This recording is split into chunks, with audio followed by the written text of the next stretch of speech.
పరమశివుడు తెల్లగా ఉంటాడు. అసలు పరమశివుడు ఎందుకంత తెల్లగా ఉంటాడంటే మూకశంకరులు దెప్పిపొడిచారు. అసలు అలాంటి ఆలోచన ఆయనకి ఎలా వచ్చిందో నేను ఆశ్చర్యపోయాను. ఆయన ఒక శ్లోకంలో ఒక అద్భుతమైన మాట అన్నారు. అమ్మవారి చిరునవ్వు చూశాట శివుడు. ఎంత తెల్లగా ఎంత స్వచ్ఛంగా ఉంది నా భార్య ఆ నవ్వు అని అప్పటి నుంచి ఆయనకి తెలుపు మీద వ్యామోహం మొదలైందిట.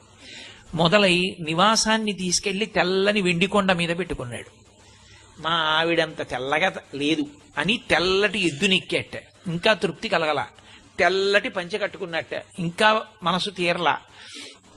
తెల్లటి విభూతి ఒళ్ళంతా రాసేసుకున్నట్ట.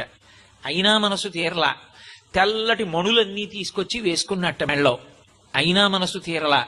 శంకరా, అసలు నీకు తెలుపు మీద ఇంత పిచ్చి ఎందుకు వచ్చిందో తెలుసా? మల్లికార్జునుడన్న పేరుతో మల్లికా పుష్పములను ఎందుకు వేసుకుంటావో తెలుసా?